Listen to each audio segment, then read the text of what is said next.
नमस्कार दोस्तों, स्वागत है आपका अपना यूट्यूब चैनल टुडे एग्जाम पर। दोस्तों आज है 11 जनवरी 2023 और आज आपका एसएससी जीडी का एग्जाम था। फर्स्ट शिफ्ट का एग्जाम समाप्त हो गया है। फर्स्ट शिफ्ट के एग्जाम में मैथ के सेक्शन से जो भी प्रश्न पूछे गए हैं सभी ऑथेंटिक प्रश्न विथ डाटा लेकर आ गया हूं। देखिए दोस्तों, इससे पहले हमने जीके और हिंदी के जो प्रश्न पूछे गए हैं फर्स्ट शिफ्ट में, इसका वीडियो ऑलरेडी प्रोवाइड करा दिया है, तो वो भी आप देख सकते हैं। चलिए दोस्तों, देख लीजिए कौन कौन सा प्रश्न पूछा गया है। साथ ही साथ मैं एक बात बताना चाहूंगा कि मैथ के जो प्रश्न जिस तरीके से मैं सॉल्व करूंगा, अगर आपको अच्छा लगे तभी अपनाना, क्योंकि मैथ आप कई तरीके से सॉल्व कर सकते हैं। देखिए दोस्तों, एक शंकु की त्रिज्या 5 सेंटीमीटर दिया है, ऊंचाई 12 सेंटीमीटर दिया है। शंकु के संपूर्ण पृष्ठीय क्षेत्रफल क्या होती है? आइए देखें, थोड़ा शंकु से थोड़ा जो है परिचित हो लेते हैं। शंकु कुछ इस प्रकार का होता है जी, है ना। ये जो है आपका हाइट होता है। देखिए ये होता है हाइट। ये यहाँ से यहाँ तक, सेंटर से लेकर यहाँ तक की पार्ट है, इसे हम रेडियस कहते हैं, त्रिज्या। और ये जो तिरछा लेटा हुआ है इसे एल कहते हैं, तिरछी ऊंचाई कहते हैं। शंकु का वक्र पृष्ठ अगर आपसे पूछा जाता है, वक्र पृष्ठ अगर पूछा जाता है तो क्या होता है? पाई आर एल होता है। संपूर्ण पृष्ठ अगर आपसे पूछा जाता है तो पाई आर एल के अंदर ये इसका निचला पार्ट जो वृत्ताकार होता है, तो इसी का क्षेत्रफल जोड़ना होता है पाई आर स्क्वायर। वृत्त का क्षेत्रफल क्या होता है? पाई आर स्क्वायर। तो इसी को जोड़ते हैं तो संपूर्ण पृष्ठ के लिए क्षेत्रफल का जो है सूत्र हमने क्या निकाला? पाई आर हम यहाँ से ले लेंगे कॉमन। इसमें बचेगा एल और इसमें बचेगा आपका दूगो आर है तो एगो आर। तो pi r into l plus r होता है शंकु के संपूर्ण पृष्ठीय क्षेत्रफल। अब चलिए इस डाटा के अनुसार इसी में बैठा देते हैं, है ना। तो इस डाटा में क्या क्या दिया है भाई?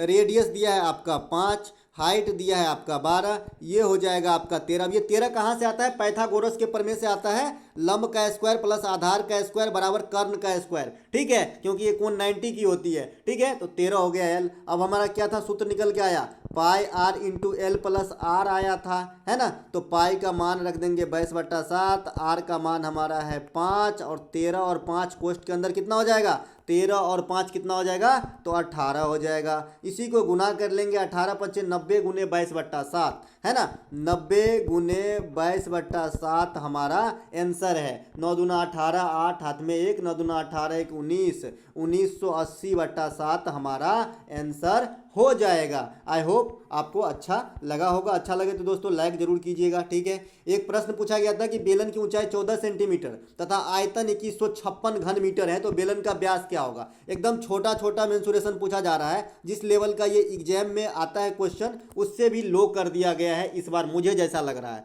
ठीक है। ये है आपका बेलन का आकृति। आपने घर में पाइप वगैरह देखा होगा, ये सभी सिलेंडर आकार के होते हैं, बेलन के आकार के होते हैं। इसको यहाँ से यहाँ तक हाइट बोलते हैं और यहाँ से यहाँ तक रेडियस बोलते हैं, ठीक है। दोनों मुंह का रेडियस जो है सेम ही होगा, तभी बेलन होगा, ठीक है। ये इसमें इतना ही है। बेलन का आयतन अगर आपसे कोई पूछे तो पाई आर स्क्वायर एच होता है, ठीक है। बेलन का वक्र पृष्ठ का जो है क्षेत्रफल पूछा जाता है तो 2 पाई आर एच होता है। बेलन का संपूर्ण पृष्ठ का क्षेत्रफल अगर पूछा जाता है तो वही फिर कहानी वक्र पृष्ठ के क्षेत्रफल में देखना है मुझे क्या जोड़ना है। तो यहाँ दोनों मुंह जो है इसका वृत्त वाला है, तो 2 बार वृत्त का क्षेत्रफल भी जोड़ना पड़ेगा। यही है संपूर्ण पृष्ठ का क्षेत्रफल। ये तो हो गई सूत्र की बात। अब चलिए इस डाटा में पिरोते हैं, ठीक है। तो बेलन का क्या दे रखा है आपको? तो बेलन का दे रखा है आपका, क्या दे रखा है? बेलन का दे रखा है ऊंचाई दे रखा है 14 सेंटीमीटर। ये है हमारा 14 सेंटीमीटर, है ना। व्यास निकालना है, मतलब हमको रेडियस पता करना होगा। रेडियस पता नहीं है और हमारा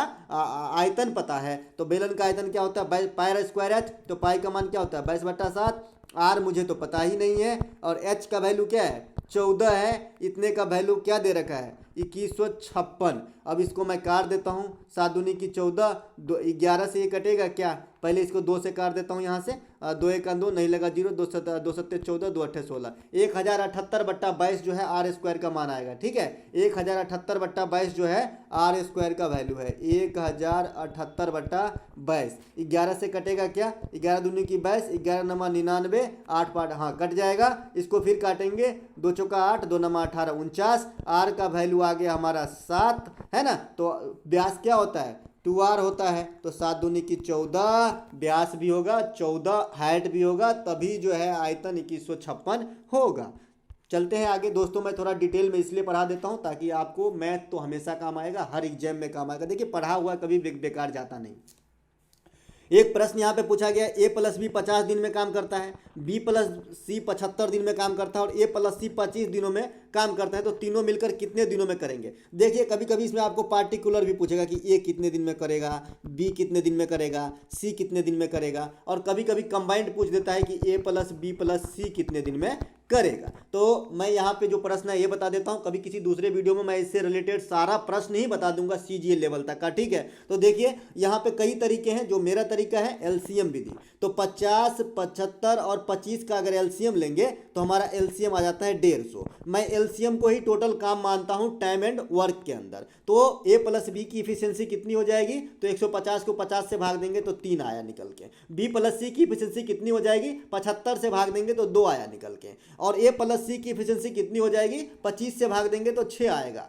टोटल हम जोड़ेंगे तो 3 2 5 और 6 11 आया हमारा। कितना आया, 11 आया। लेकिन 11 क्या ए प्लस बी प्लस सी का काम है, जी नहीं। अगर आप इन तीनों को एलएचएस साइड भी जोड़ेंगे तो आप पाएंगे कि 2 ए है, 2 बार ए आएगा, 2 बार बी आएगा और 2 बार सी आएगा, यानी 2 इंटू ए प्लस बी प्लस सी का वैल्यू जो है इतना काम करेगा। तो मैं मान लूँ ए प्लस बी प्लस सी कितना काम करेगा, एक दिन में 11/2 काम करेगा। ये 2 को मैं यहाँ से हटाया, ए प्लस बी प्लस सी कितना काम करेगा एक दिन में, तो 11/2 काम करेगा। अपने पास टोटल काम कितना है, 150 है, तो 150/11/2 उलट जाएगा, है ना, 2 ऊपर जाएगा, 11 नीचे आ जाएगा। तो ये कितना हो गया, 300/11 दिन हमारा लगने वाला है। 300/11 दिन हमारा लगने वाला है। 11 दूनी की 22, 8 × 0 80, 11 7 77, 27.3/11 जो है इतना दिन में ए प्लस बी प्लस सी तीनों मिलकर काम कर लेंगे। इसकी दूसरी विधि जो है ये इससे थोड़ा सा जो है आसान है, लेकिन आप एलसीएम विधि से मतलब टाइम एंड वर्क के कोई भी हिसाब बना सकते हैं। इसकी दूसरी विधि क्या है, 2 गुने एलसीएम बट्टा ए प्लस बी, मतलब इसको मैं एलसीएम से 50 से भाग दे दूं, 150 एलसीएम निकला था। चलिए एलसीएम पे चलते हैं। तो 2 गुने एलसीएम तो 2 गुने 150, एलसीएम बट्टा ए प्लस बी 3, एलसीएम बट्टा बी प्लस सी 2, एलसीएम बट्टा ए प्लस सी तो 6, 6 2 8 3 11, 300/11 यहाँ से भी आया है, ठीक है। तो आप कहीं से भी बना सकते हैं। अगला एक प्रश्न पूछा गया था कि 8,000 रुपया का धन है, 20% रेट है, वो भी अर्धवार्षिक है, हाफ अर्ली, और 1.5 साल के बाद मिश्र धन क्या होगी। देखिए हाफ अर्ली रहता है तो रेट को हम, है ना, 2 से भाग देते हैं। रेट को क्या करते हैं, 2 से भाग देते हैं, आर को r/2 बना देते हैं, और टाइम को क्या करते हैं, 2 से गुना करते हैं, ठीक है। टाइम को क्या करते हैं, 2 से गुना करते हैं, हाफ अर्ली है तो। अब ये क्यों होता है ऐसा, ये भी मैं आपको बता दूं। हाफ अर्ली अगर आप 12 महीने का 1 साल होता है, हाफ अर्ली मतलब छमाही, 6 से भाग देंगे रिजल्ट आएगा 2। इसी 2 के साथ रेट को भाग देना है और टाइम को गुना करना है। अगर आपसे कोई पूछ ले कि भाई पचमाही संयोजित होता है, पूछा जा सकता है, भाई सीजीएल की तैयारी आप लोग कर रहे हैं, पचमाही पूछा जा सकता है कि नहीं पूछा जा सकता है। तो पचमाही जब पूछा जाएगा तब क्या करेंगे, खाली छमाही तिमाही है तो आपको बराबर पता है कि 2 और 4 से करना है ऑपरेशन। पचमाही अगर पूछ दिया जाए तो सेम फंडा है भाई, 12 महीने की साल होती है, 5 से भाग देंगे तो 12/5 रिजल्ट आएगा। इसी 12/5 से रेट को करना है भाग, अब 12/5 से करना है टाइम को गुना। जब पचमाही पूछा जाए, आज कंसेप्ट क्लियर हो गया होगा। आपका 2 माही भी पूछा जाएगा ना तो आप बना लेंगे, क्योंकि डाटा उसी प्रकार से मिला के दिया रहेगा कि आपको ऊपर से नीचे कट जाएगा, ठीक है, टेंशन लेने की बात नहीं है। तो यहाँ पे 8,000 रुपया 20%, तो रेट जो हमारा फाइनल आएगा अर्धवार्षिक है तो 10% हो जाएगा। और टाइम हमें तो पता ही नहीं है, निकालना है। और हाँ टाइम पता है जी, 1.5 साल पता है, 1.5 साल को हम 2 से गुना कर लेंगे तो 3 साल हो जाएगा। अब मैं 3 साल के लिए आपको क्या बताया हूँ, 3r स्क्वायर और r3 है ना, तो r3 3r स्क्वायर r3 यही बताया हो ना। तो इसी में आपको रख देना है, इसी में आपको जो है रख देना है, ठीक है। 3 साल के लिए क्या होता है, 3r स्क्वायर r3, तो इसी में आपको रख देना है यही डाटा को। तो आपका जो है 3 रेट फाइनल कितना आया था 10, तो 3r हो गया। 3r स्क्वायर करना है तो 3 गुने 10 का स्क्वायर करना है, और इसके बाद हमारा r क्यू करना है तो 10 का क्यू करेंगे तो 1000 होता है।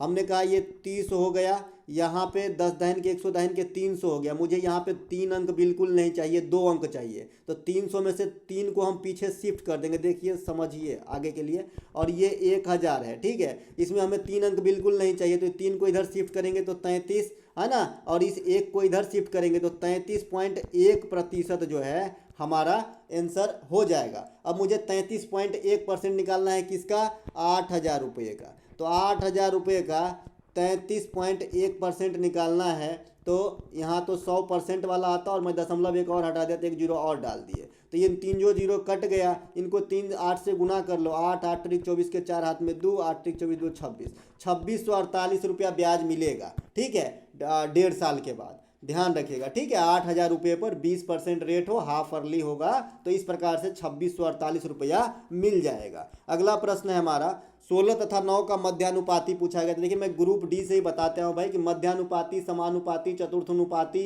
माध्य माध्यिका, बहुलक, परिसर, ये सब आपको एक वीडियो में मिल जाएगा जो मैं ग्रुप डी के समय बताया था अपने तरफ से। जो मैथ का एक वीडियो लाया था उसमें 100 मतलब 4 वीडियो ही बनाए थे हम मैथ का, उसी चारों वीडियो से पूरे ग्रुप डी में काम चला। आपको जीडी या फिर कोई छोटे मोटे जो एमटीएस वगैरह एग्जाम होता है उसमें काम चलाने के लिए काफ़ी है, सफिशियंट है। तो देख लीजिएगा, चैनल के पेज पे मिल जाएगा, काफ़ी पुराना वीडियो है, 2-3 महीना पुराना। तो 16 और 9 का मध्यानुपाती क्या होता है, जब भी मध्यानुपाती की बात आती है तो हम रूट में डाल के दोनों को गुना कर देते हैं। तो 16 और 9 को, तो 16 4 का स्क्वायर है, मतलब 2 बार 4 है, और 9 कितना है, 2 बार 3 है, तो एगो 4 निकलेगा, एगो 3 निकलेगा, तो आंसर क्या हो जाएगा हमारा 12 हो जाएगा। क्या हो जाएगा आंसर हमारा 12 हो जाएगा, ठीक है। इसी प्रकार से अगर आपसे तृतीयानुपाती कोई पूछ ले तो तृतीयानुपाती में क्या होता है कि जो दूसरे क्रमांक पे लिखा है उसका स्क्वायर बी स्क्वायर बट्टा ए होता है, ठीक है, बी स्क्वायर बट्टा ए हो जाता है, ठीक है। तो बी स्क्वायर क्या है, 9 गुने 9 अब बट्टा 16, ये हो जाएगा आपका तृतीयानुपाती। तो दोनों बात आप ध्यान रखेंगे। चतुर्थ अनुपाती में कोई झंझटे नहीं है। मान लीजिए चतुर्थ अनुपाती में आपको जो है 3 गो चीज दिया रहेगा, 16 मान लीजिए, 5 मान लीजिए, 8 मान लीजिए, ये निकालना है। तो 16/5 बराबर 8/x, कोना कानी गुना कर दिए, चतुर्थपाती निकल जाएगा। तो इसीलिए ये नहीं पूछा जाता है, ठीक है। मध्यानुपाती और तृतीयानुपाती जो है पूछा जाता है। एक प्रश्न पूछा गया, 1 रुपया का 20 बटन खरीदे जाते हैं, 25% के लाभ पे रुपये कितने बटन बेचे जाएंगे 1 रुपये में। देखिए 1 रुपया के 20 गो बटन खरीदा गया है, 20 पीस खरीदा गया है, 25% लाभ चाहिए, तो हमारा क्रय मूल्य कितना हो गया। देखिए मैं एक के बिंदु में बना देता हूँ, क्रय मूल्य कितना हो गया 1/20, एगो बटन का क्रय मूल्य कितना हो गया 1/20 हो गया। और मुझे 25% का लाभ चाहिए। अभी आपके दिमाग में है कि ऊपर जो है मैं रुपया लिखा हूँ और नीचे जो है पीस लिखा हूँ। अगर 25% का लाभ चाहिए तो पीस को कम करना पड़ेगा ना भाई उसी 1 रुपया में, तो रुपया बढ़ेगा और पीस घटेगा। तो 25% का लाभ चाहिए, मतलब 125/100 से गुना कर दूँ, यानी 5/4 से गुना कर दूँ, ठीक है। इसको हम यहाँ से काट देते हैं, 5 चौका 20, तो 1/16। इसका मतलब ऊपर रुपया है नीचे पीस है, तो 1 रुपया के अगर 16 को बेच देंगे ना तो 25% का लाभ हो जाएगा। एकदम मिनटों में, सेकेंडों में भैया, मिनट तो बहुत हो गया, मिनट तो सीजीएल में लगना चाहिए। किसी वस्तु के अंकित मूल्य 940 है, 25% की छूट पर वस्तु का विक्रय मूल्य क्या होगी। अब 940 रुपया रिटेन प्राइस है, 25% की छूट दिया, मतलब 3/4 हो गया है ना। 25% मतलब 3/4, ठीक है। अब 4 से काट दीजिए, तो 4 दूनी के 8, 1 पर 4 14, 4 तिया 12, 2 पर 0 20, 4 पंचे 20, 235 गुने 3, तो 200 और 3 को गुना करेंगे तो 600, 35 तिया के 105, तो 705 रुपया जो है आपका आंसर हो जाएगा, ठीक है। ये सब भी पूछा गया है भाई, ऐसा नहीं कि नहीं पूछा गया, इतना इजी पूछा गया है। एक प्रश्न यहाँ पे औसत से 3 प्रश्न मिला है, लेकिन मुझे बच्चा एक ही बता पाया है कि 300 किलोमीटर की दूरी 60 के स्पीड से, 600 किलोमीटर की दूरी 50 के स्पीड से, तब औसत चाल क्या होगा। टोटल समय बटा टोटल दूरी है ना। तो 300 किलोमीटर 60 के स्पीड से चला होगा तो समय बराबर क्या होता है, दूरी बट्टा चाल, तो चाल बराबर क्या हो जाएगा, दूरी बट्टा समय, है ना। तो यहाँ पे समय बराबर समय निकालना है मुझे, टोटल समय। तो सबसे पहले तो दूरी हमारा कितना हो गया 300 किलोमीटर और 600 किलोमीटर। पहला समय कितना लगा 300 को चलने में, 60 से भाग दिया तो 5 घंटा लगा। और दूसरा 600 में 50 से भाग दिया तो 12 घंटा लगा, तो 12 5 17, तो 900/17 जो है हमारा औसत चाल हो गया। अब इसको आप ये भी कर सकते 17 पंचे 85 है ना, 17 5 5 0 50, तो 17 त्याग 17 34, अब जो शेष बचेगा ऊपर है इतना बट्टा 17, ऐसा ऑप्शन में हो सकता है मे बी, नहीं तो 900/17 भी हो सकता है, या फिर पॉइंट में हो सकता है काट के, है ना, 17 पंचे 85 इस प्रकार से। तो जो भी देख लीजिएगा आंसर कैसा है, लेकिन ऑप्शन कैसा है, लेकिन 900/17 आंसर हो जाएगा। वो कुछ करना है जी, टोटल दूरी बटा टोटल समय, और क्या।